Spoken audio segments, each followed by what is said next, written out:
में 20% इथेनॉल मिलाने की अनिवार्यता के कारण सरकार, विपक्ष और वाहन मालिकों के निशाने पर है। लोगों की मुख्य शिकायत इनसे गाड़ी के माइलेज में कमी, इंजन में खराबी और बिना मिलावट वाले पेट्रोल का विकल्प न मिलना है। लेकिन सरकार का कहना है कि भारत की इथेनॉल नीति का मुख्य लक्ष्य पेट्रोल में इथेनॉल मिलाकर कच्चे तेल के आयात को कम करना और किसानों की आय बढ़ाना है।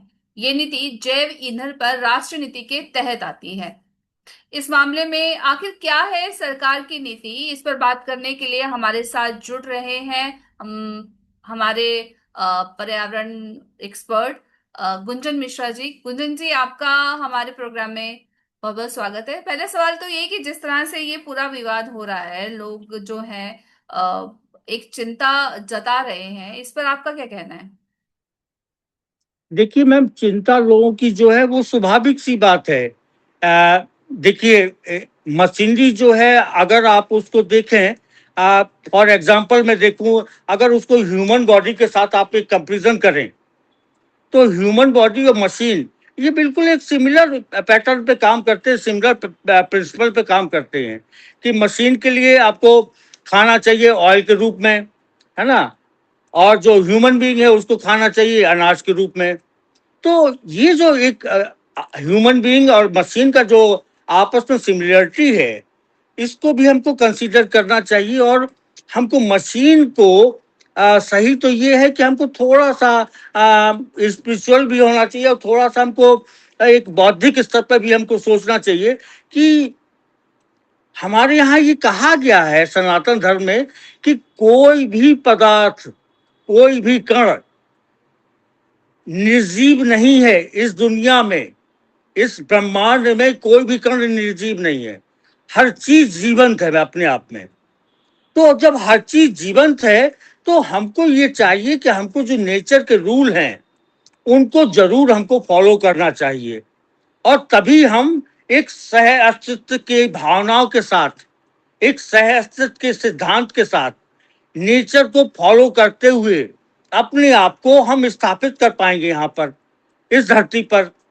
तो लेकिन मेरा जैसे कि कहने का जैसे सरकार सरकार का भी कहना यह है कि इस तरह की जो नीति है, इथेनॉल में जो 20% पेट्रोल में जो 20% इथेनॉल मिलाया जा रहा है, ये पर्यावरण के हिसाब से भी ठीक है।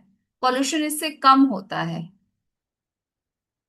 आपकी बात बिल्कुल, सरकार की बात बिल्कुल सही है। क्योंकि एथेनॉल जो है, एथेनॉल में C2 होता है, मतलब दो कार्बन होते हैं। और जबकि पेट्रोल में जो कार्बन होता है वो C4 से C12 तक होती है, उसकी कार्बन सीरीज पेट्रोल में। तो स्वाभाविक सी बात है कि इससे हमारा एथेनॉल से प्रदूषण कम होता है, इकोनॉमी में फर्क पड़ता है। लेकिन उसके साथ साथ हमको ये भी कंसीडर करना चाहिए कि इसकी जो एनर्जी कंटेंट है, एथेनॉल का जो पर लीटर एनर्जी कंटेंट है वो 20 मेगाजूल के आसपास है, और जबकि पेट्रोल का हमारा हो जाता है 30-35 के आसपास। इसका क्या मतलब? तो मेगाजूल एनर्जी, एनर्जी कंटेंट, जो हमारा एनर्जी कंटेंट है फ्यूल का, है, जी जी। वो एथेनॉल का लगभग होता है हमारा 20 मेगाजूल पर लीटर। हम्म। और वही पेट्रोल का होता है 30 to 35 मेगाजूल पर लीटर। तो हमको एक चीज ही नहीं कंसीडर करना है कि ये सिर्फ हमारा इन्वायरमेंट फ्रेंडली है, या हमको इससे और भी फायदे हैं, इकोनॉमी के पॉइंट ऑफ व्यू से फायदा है, ये भी है वो भी है। लेकिन हमको ये भी तो कंसीडर करना चाहिए कि ये क्या एथेनॉल हमारे इंडिया में कितने क्लाइमेट जोन है ना। तो उस क्लाइमेटिक जोन के हिसाब से भी हमको एथेनॉल की प्रॉपर्टी को चेक करना होगा।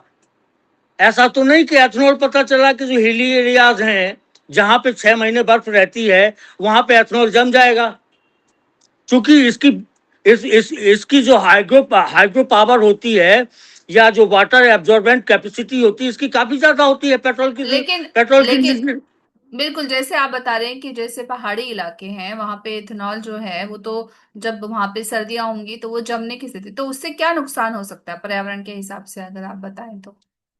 अब उससे यही नुकसान होगा कि भाई, जो आपके व्हीकल वगैरह हैं, आपको आपको पता चला कि जाना अभी, या पता चला 3 घंटे बाद जा पा रहे हैं, आप अपने व्हीकल को गर्म ही कर रहे हैं आप। आपका व्हीकल ही नहीं स्टार्ट हो पा रहा है, तो इस तरह की ईंधन से फायदा क्या फिर आदमी को लेने का, बिल्कुल कि पता बिल्कुल। चला जब वो, हाँ, तो ये जो हमारी जो कई कंडीशन है मैम, इसमें जियोग्राफिकल, क्या पहाड़ों पे एथनॉल में एनर्जी कम कंटेंट जैसा मैंने बताया कम होता है, तो क्या पहाड़ों पे एथनॉल हमारा कामयाब होगा?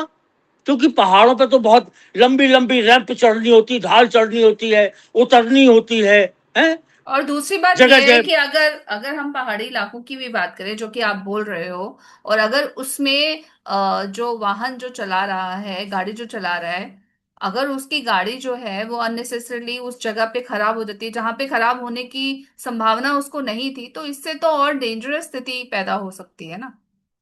बिल्कुल, कई कई चीजें हैं, कई चीजें हैं जो आपके लिए नुकसानदायक हो सकती है। एथनॉल, एथनॉल का कहने का मतलब मैम ये है कि जो चीज हमारे लिए उपयोगी थी, अब आप देख लीजिए व्हीकल, कितना नुकसान नहीं होगा। एथनॉल का जो हमारा जो जियो जारी हुआ है, जो नीति जारी हुई है, वो अप्रैल 2023 से जारी हुई है एथनॉल के यूज के लिए, है ना? तो 2023 से पहले की जो गाड़ियां हैं वो तो उसके लिए, इसका मतलब बेकार है सब। एक और बात है कि अगर मैं पेट्रोल लेने जाता हूँ और मुझे ये विकल्प ही नहीं दिया जा रहा कि मुझे एथेनॉल मिक्स्ड पेट्रोल चाहिए या मेरे को प्योर पेट्रोल चाहिए, तो ये तो पूरी तरह से कंपल्शन हो गया कि सरकार जो चाहती है वही वो कर रही है, क्योंकि इसमें मेरे मेरे पास तो विकल्प ही नहीं है। जी, वही बात आ रही ना कि आपने आम आदमी को विकल्प क्या दे रखा है? आपने तो सीधा सीधा उसके ऊपर थोप दिया है कि भाई पेट्रोल में हमने इतना मिक्स कर दिया 20%, अब आपको E20 एथनॉल मिक्स पेट्रोल ही लेना पड़ेगा। अब आपकी गाड़ी उसके लायक है कि नहीं है, हमको इससे कोई लेना देना नहीं। तो ये तो एक जबरदस्ती वाली बात हो जाती है। लेकिन इसका एक फायदा जरूर होगा मैम, उसका फायदा ये होगा कि आज की जो हमारी वर्तमान कंडीशन है इकोनॉमी की, उसको देखते हुए एथनॉल का उपयोग जो है वो हमारे वर्तमान में जो हमारी क्राइसिस चल रही है, इकोनॉमिक जो क्राइसिस चल रही है, उसके लिए हमारे बेनिफिशियल होगा ये।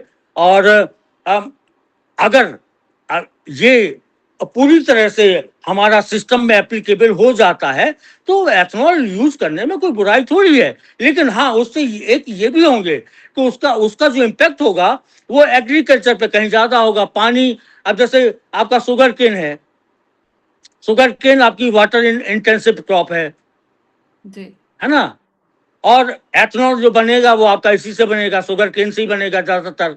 हम्म, तो वाटर इंटेंसिव क्रॉप होते हुए शुगर केन, पानी की दिक्कत हो सकती है, फिर मोनोकल्चर की भी प्रॉब्लम हो सकती है, एग्रीकल्चर में जो बायोडाइवर्सिटी है उसकी प्रॉब्लम, उसमें प्रॉब्लम हो सकती है, सॉइल इरोजन की प्रॉब्लम हो सकती है। बहुत सी चीजें हैं जो इन्वायरमेंटल, सोशल और इकोनॉमिकल इसमें फेस करनी पड़ जाएंगी अगर हम इसकी तरफ, इथेनॉल की तरफ जाते हैं तो। जी बिल्कुल। तो जाहिर सी बात है कि लोग जो है इसीलिए चिंता जता रहे हैं, और राजनीतिक दलों और उपभोक्ताओं की ये मांग भी है कि पेट्रोल पंपों पर शुद्ध या 10% इथेनॉल मिश्रित ईंधन का भी विकल्प होना चाहिए, ताकि पुरानी गाड़ियां खराब ना हो। इस पूरे मुद्दे पे हमारे साथ जुड़ने के लिए आपका बहुत बहुत धन्यवाद। Thank you ma'am.